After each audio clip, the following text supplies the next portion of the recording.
Now we begin the formal program of the evening and the formal introduction, which is my duty. I start with that. The keynote and the main speaker for today, inshallah, is Dr. Zakir Abdul Karim Naik. He's the president of Islamic Research Foundation, the organization behind this whole conference going on before you for the last 9 days with only 1 day balance. That's tomorrow. He's renowned as a dynamic international orator on Islam and comparative religion, mainly because he clarifies Islamic viewpoints and clears misconceptions about Islam using the Quran, authentic hadith, and other religious scriptures as a basis in conjunction with reason, logic, and scientific facts. Dr. Zakir is popular for his critical analysis and convincing answers to challenging questions posed by audiences after his public talks. The reason we are exclusively having this session today evening. In the last 13 years, Dr. Zakir has delivered more than 1,300 public talks worldwide, in addition to many talks in India. He has successfully participated in symposia and dialogues with prominent personalities of other faiths and religions. His public dialogue with Dr. William Campbell of USA on the topic, The Quran and the Bible in the Light of Science, held in Chicago, USA on April 1st, 2000, was a resounding success in proving the compatibility of Quran with established science. Similarly, his interfaith dialogue with the famous guru, Sri Sri Ravi Shankar of India, on the topic, The Concept of God in Hinduism and Islam in the Light of Sacred Scriptures, held in Bangalore on 21st January 2006, was highly acclaimed for its propounding the concept of oneness of God Almighty. Dr. Zakir Naik recently stood out most eloquently for Islam and Muslims on one of the leading news channels of India, NDTV 24/7, in the interview Walk the Talk, conducted by host Shekhar Gupta, who's the editor-in-chief of Indian Express. And this was telecast on the 7th and 8th March 2009 on NDTV. Dr. Zakir appears regularly on many international TV channels in over 200 countries worldwide. Hundreds of his talks, dialogues, debates, and symposia are available on VCDs and DVDs. He has authored many books on Islam and comparative religion. Peace TV, and I'm sure there are hundreds of millions of people watching this very program on Peace TV, and I take this opportunity to welcome them on behalf of the organizers here in Mumbai. Yes, Peace TV is his brainchild, and it has become his most far-reaching, unmitigated, and impactful phenomena worldwide in creating a better awareness of Islam and removing misconceptions about Islam. The ever-increasing, this very over 100 million avid viewers of Peace TV worldwide are evolving into a mass base of defenders of the true, just, and peaceful Islamic message for humanity at large. And they're challenging the negative stereotyping of Islam and Muslims by some powerful corporate media and vested interest worldwide. Today's evening session has exclusively been reserved only for the open question and answers with Dr. Zakir Naik, called Ask Dr. Zakir. Feel free, feel confident, feel it your right to ask questions to Dr. Zakir that you dare not ask others, for fear of being ridiculed or blamed for criticizing Islam. I, Dr. Muhammad Naik, am your host and coordinator, inshallah, fair and caring too, for this session, in which is enshrined your right to ask Dr. Zakir and his duty to answer to the best of his knowledge and understanding. Brothers and sisters, to answer your questions in this exclusive session, please welcome Dr. Zakir Naik. Before we start, may I kindly request our large audience collected here to kindly maintain the due decorum this program deserves. The rules for the question and answer session is, you may ask any question on Islam and comparative religion. Your question should be brief and to the point. Only one question at a time may be asked by you. For your second question, you would have to go back and line up again in the queue and await your chance. We have microphones placed in various sections in our audience. There are 5 microphones, 3 for the gents and 2 for the ladies section. One microphone is there just in front of the gent section and the other 2 in the rear sections. You may line up at any of the microphones, that's for the gents. And we have 2 microphones here for the ladies, 1 in the front and 1 in the rear section. Non-Muslims will be given preference to ask questions first, and if time permits, Muslim brothers and sisters would, inshallah, be offered their chance. Volunteers at the mics are requested to kindly and firmly ensure the same. The questioners are kindly requested to please state your name clearly as well as your profession before putting forward your question so that Dr. Zakir can give you a more appropriate answer.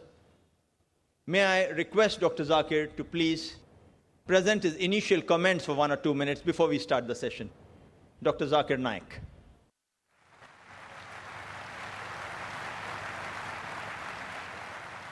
Alhamdulillah. Wassalatu wassalam. Ala Rasulillah wa ala alihi wa sahbihi ajmain. Amma ba'd. A'udhu billahi minash shaitanir rajim. Bismillahir rahmanir rahim. Udu ila sabili rabbika bil hikmah wal mu'azitil hasana wajadil billati hasan. Rabbi shrah li sadri wa yassir li amri wahlul 'uqdatam min lisani yafqahu qawli. My respected elders and my brothers and sisters, I welcome all of you with the Islamic greetings. Assalamu alaikum wa rahmatullahi wa barakatuh. May peace, mercy and blessings of Allah subhanahu wa ta'ala be on all of you. There have been requests since several years that since normally I give a talk for approximately 1 hour to 1.5 hours, and the question and answer session goes for more than 2 to 2.5 hours, there was a request always by people for many years that why don't you have an exclusive only question and answer session so that the audience, at least they are satisfied in quenching their thirst.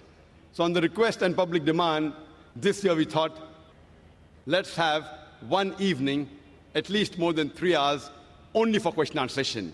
So on the request of the various audiences that we have had, this is the first time we'll be having an exclusive question and answer session. And as the coordinator has mentioned, that first we'd like to give chance to the non-Muslims.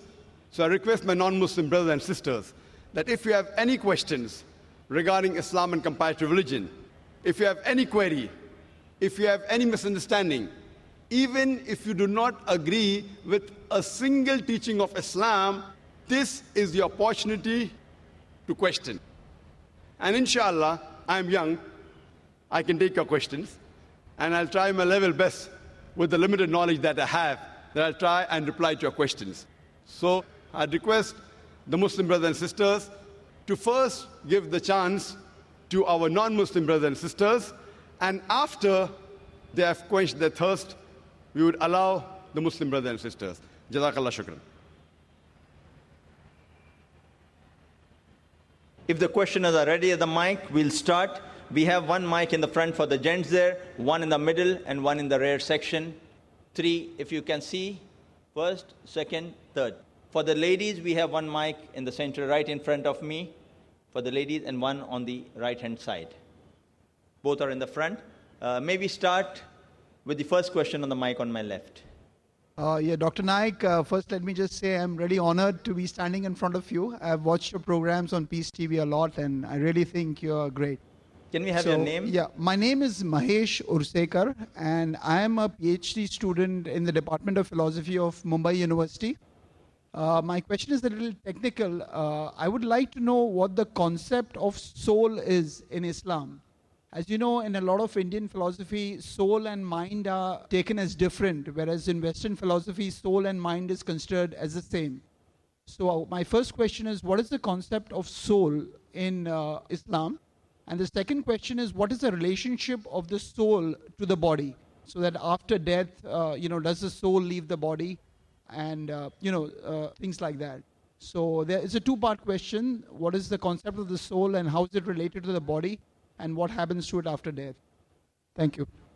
Brother Mahesh has asked the question that what is the concept of soul in Islam and what is the relationship of the soul and the human body and what will happen to the soul after death? That's the basic question. That's correct. As far as the soul is concerned, the soul is the essence of the human body. The main importance as compared to the other creation of Allah subhanahu wa ta'ala, creation of Almighty God, the major difference in the human being, it is the soul. And it is the essence which will remain even after a person dies, which I'll discuss later on. As far as science is concerned, science does not speak about soul. Science hasn't reached that level where it can decipher what is the exact essence of the soul. But there have been researches done that when any living creature dies, for example, animal when he dies, as compared to a human being, when an animal dies, immediately after he dies, there's no difference in the weight. But when we analyze the weight of a human being, the moment he dies and he ceases, immediately there's loss of weight. That means there is something that the human being is losing the moment he dies. But science hasn't reached that level so far to decipher what exactly is soul. Soul is the essence of the human being. And the Quran says in Surah Al-Imran, chapter number 3, verse number 185, Allah says, Kullu nafsin zaikatul maut. Every soul shall have a taste of death. In this world, this life is the test for the hereafter. Allah says in the Quran in Surah Mulk, chapter number 67, verse number 2, Allazi khalaqal mauta wal hayata. That Allah has created death and life to test which of you is good in deeds. So this life is the test for the hereafter. And every soul shall have a taste of death. Once a person dies, his soul is not there. But on the day of judgment, when he'll be resurrected, then depending upon the good deeds and the bad deeds he has done, Almighty God, on the day of judgment, He is Malik Ramaddin, He is the master of the day of judgment, depending upon how you have failed the test in this world. Depending on that, then your result will be whether you go to paradise or hell. So the soul lives. Soul doesn't die. It only has a taste of death when a person's body lies. So the relationship with the body and soul put together, you have the human being here. But in the hereafter, there'll be absolutely a new body given, and the soul will survive. And then, depending upon how he has fed the test, he will go to heaven or hell. Hope that answers the question. Is the soul the same as the mind? But that was the question that, is the soul same as the mind? No. Again, mind is abstract. If I ask you, where is your mind? So people say, okay, fine, mind, is it in the brain? So this is an abstract word, like how you say, mind your own business. So mind, when we say, people start thinking of the brain, but that doesn't mean that the mind is in the brain, but it is different. So mind is again an abstract word. I do not know where the mind is placed. But when we talk about the mind, normally we start thinking about the brain, but that's an abstract word. Hope that answers the question. Thank you. Yes, brother. Hello, my name is Mahesh Mehta. I am retired person. I visited 15 Islamic countries. Salah area for men, women are different everywhere. Even Masjid-e-Nabwi, Salah area for men and women is different. Karbala, Najaf, Kajmen, Samra, Damascus, Masad, men and women Salah area are different. But during the Hajj times, Mina, Muzdalifah, Arafat, Safa, Marwa, and when doing Tawaf of Kaaba Sharif, men and women are together. And Dome of the Rock and Al-Aqsa Masjid, Baitul Muqaddas, in Jerusalem, men and women are together. Why? But the Mahesh Mehta asked a good question. And we know Mahesh Mehta since several years, since the conception of IRF. MashaAllah, he's the person who's a non-Muslim who used to take video cassettes when we started in 1991, and maximum cassettes he has taken. And I feel that he has seen more cassettes of IRF than any other Muslim also. He has asked the question that when he has been to many mosques throughout the world, most of the places, the prayer area for men and women, it is separate. But when he went to Hajj, and when he went to Makkah and Mina, Muzdalifah, the prayer area is the same and men and women are mixed, they aren't separate. What brother fails to realize, that everywhere, even in Makkah and in Muzdalifah and Mina, the prayer area is same. But because of the situation, for example, when we go to Makkah, and there, one of the important pillars is you do tawaf. Now, when you do tawaf, you can't have separate area for tawaf. That's the reason while doing tawaf, we can't have separate spaces. But after they finish tawaf, normally men and women have got different designated areas, even in Makkah. But while they are doing tawaf, if the salah time takes place, some women may not reach the designated place.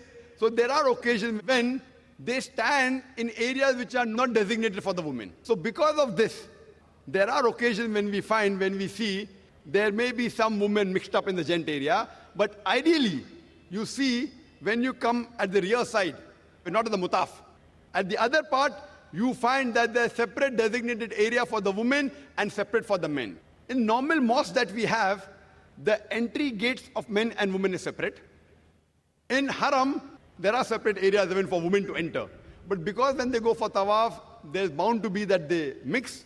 But when they pray, they're supposed to be at different areas. But because the time may not permit them to reach the area, there are occasions when you may find that there may be certain mixing on certain areas. Same thing in Mina. Same thing in Muzdalifah. Even in Muzdalifah and Mina, you will never find men and women standing in the same row. Because they are scattered. It's a very big area. Because they come with their families. Same when they come for the Haram. In Makkah, they come with their family. So here, because they come with family, to have separate segregation, suppose it may be 100 acres. So half for gents, half for ladies, then the family cannot stay together. In all the other mosques, because the mosque is small, you can easily have separate area for salah, separate for entry, separate for exit, and they can meet their family outside. Here, because Muzdalifah, Arafat is hundreds of acres, and the family come together to do Hajj, while they stay in Arafat, Mina, Muzdalifah. So at that time, even when they pray, men and women don't stand in the same row. There is a separate area, but the areas are scattered. Because of that, it may not look that they are separate. But if you go to Masjid al-Khaif, that's in Mina, or in Arafat, Masjid al-Namra, there is separate segregation, just like any other mosque. Because when they pray in a large gathering, in a large area, it is difficult when families come together. Otherwise, always men and women, they are supposed to be separate, but equal facility. Why? The reason is so that they can concentrate on Allah subhanahu wa ta'ala better, and there's no intermingling of sexes. Hope that answers the question, brother. We can have the question from the ladies section, yeah. First man. अस्सलाम वालेकुम भाई और बहनों को। मैं संगीतिका Shah teacher हूँ।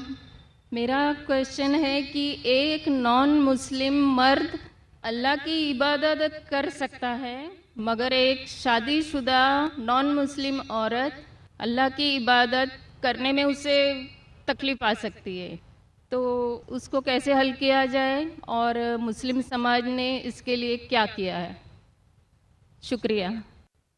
Sister asked the question that for an adult Muslim man, it's easy to do ibadah, easy to pray, but for a Muslim adult woman who's married, it's difficult to do ibadah, there can be difficulties. So what is the reason? As far as salah is concerned, the duty of salah and the ibadah is the same for the man and woman. And I discussed this 1 week back when I gave the talk on women's rights in Islam, protected or subjugated. And Quran clearly states in Surah Ahzab, chapter number 33, verse number 35, Innal Muslimina wal Muslimati, for Muslim men and women. Wal Mu'minina wal Mu'minati, for believing men and women. Wal Qanitina wal Qanitati, for devout men and women. Wal Sadiqina wal Sadiqati, for true men and women. Wal Sabirina wal Sabirati, for men and women who are patient and constant. Wal Khashiina wal Khashiati, for men and women who humble themselves. So here we realize that this verse of the Quran, it is talking about for Muslim women, for believing women, for women who are devout, for women who are true, for women who have sabr, for men and women who pray. So it is the same. The duty, the spiritual duty of men and women in Islam is the same. But I do know there are occasions when the woman is undergoing a cycles, when she's undergoing a menstrual cycles, there is relaxation given to her. That because of the various psychological changes that take place, the various hormonal changes that take place because of the menstrual cycle, there is a concession given to women that during this time she should not pray. She is giving rest. So during these few days, during a cycle, there's relaxation that she should not pray. Same with the fast. She should not fast, but the fast can be compensated because in Ramadan you fast only for 1 month. But since you have to offer salah 5 times a day, every day of your life, it need not be covered up. So this is a concession given so that it is much more beneficial and she's comfortable. Hope that answers the question, sister. Yes, brother. Before posing my question, I would like to thank the organizers for making such a brilliant and stupendous effort. Now, coming to my question, I have a lot of interaction with Muslims because my early childhood and youth was spent among them. But one question has always been not really understood by me, the definition of Allah. Because to my mind and the way it has been given to me by my Muslim friends and acquaintances, that their definition of Allah basically is negation of other faiths and also non-acceptance of their definition of God as such. Your scholarship is very profound. I would like to be benefited by it. The brother asked a very good question, very important question, that he wants to know one thing which has been always in his mind. What is the definition of Allah in Islam? And the definition also includes many things which is negation, and it contradicts the definition of the other faiths. In fact, in Islam, the definition of Allah says what Allah is and also says what Allah is not. Besides knowing what God is, it is also important to know what God is not. So that if someone falsely claims that so-and-so is God, you can easily come to know this is a false claim. As far as the reply to what is the definition of Allah, the best reply that any Muslim can give you is from the Quran, from Surah Ikhlas, chapter number 112, verse number 1 to 4, which says, Kul huwallahu ahad. Say he is Allah one and only. Allahu samad. Allah, the absolute and eternal. Lam yalid walam yulad. He begets not, nor is he begotten. Walam yakul lahu kufuwan ahad. There is nothing like him. This is a 4-line definition of Allah subhanahu wa ta'ala, of Almighty God, given in the glorious Quran. This is the touchstone of theology.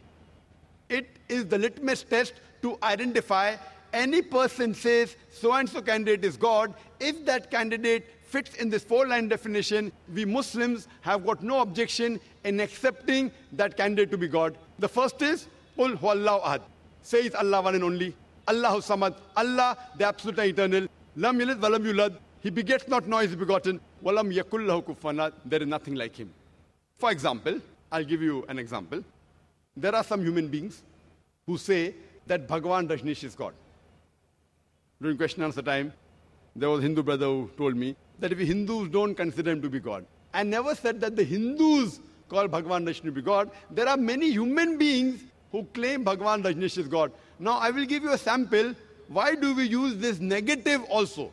Like say is Allah one and only is positive. Allahu samad, Allah the absolute eternal. Lam yalid walam yulad. He begets not, nor is he begotten. Why do we use this? Now we'll put this Bhagwan Rajneesh to test. The first test is, Qul huwallahu ahad. Says Allah one only. Was Bhagwan Rajneesh one and only? Was he the only man who has claimed divinity? There are hundreds who have claimed divinity, and in this country of ours, India, there are thousands of men who have claimed divinity. Thousands of people have said that they are God. He's not the only one. But Rajneesh Bhakt will say, no, Bhagwan Rajneesh is unique. So let's go to the next test. Allahu Samad. Allah, the absolute and eternal. Was Rajneesh absolute and eternal? When we read his autobiography, we read there that Bhagwan Rajneesh, he was suffering from asthma, from diabetes mellitus, from chronic backache. Imagine Almighty God suffering from asthma, from diabetes mellitus, from chronic backache. The third test, lam yalid wa lam yulad. He begets not, nor is begotten. We know Bhagwan Rajneesh. He was born in Madhya Pradesh, and he had a mother and father. And in 1981, he goes to America and takes thousands of Americans for a ride. And in the state of Oregon, he starts his new center known as Rajneeshpuram. Later on, the American government arrests him and puts him behind bars. Rajneesh alleges that the American government gave me slow poisoning. Imagine Almighty God being slow poisoned.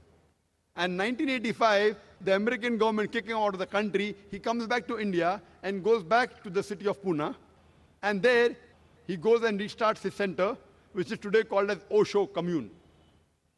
And if you visit Osho Commune today, if you go to a samadhi, where his ashes have been kept after he died, it is mentioned over there on a samadhi, on a stone, Osho, Bhagwan Rajneesh, Osho, never born, never died, but visited the earth from the 11th of December, 1931 to the 19th of January, 1990. Never born, never died, but visited the earth from the 11th of December, 1931 to the 19th of January, 1990. They forgot to mention on his samadhi that he was not given visas to 21 different countries of the world. Imagine Almighty God coming on this earth to visit different countries and requires visas. And the last test, Walam Yakullahu Kufanad, is so stringent that the moment you can compare God to anything in this world, he is not God. Walam Yakullahu Kufanad. We know Bhagwan Rajneesh. He had a white beard. Like the human being, he had 2 eyes, 1 nose, 1 mouth, 2 hands. The moment you can compare God to anything in this world, he is not God. Walam Yakullahu Kufanad. For example, someone says that Almighty God is 1,000 times stronger than Arnold Schwarzenegger. You may have heard the name of Arnold Schwarzenegger, the person who got the title Mr. World, strongest man in the world, Mr. Universe, the strongest man in the universe. The moment you can compare God to anything in this world, whether it be Arnold Schwarzenegger, Dara Singh or King Kong, whether it be 1,000 times or 1,000,000 times, the moment you can compare God to anything in this world, he is not God. Walam Yakullahu Kufanad.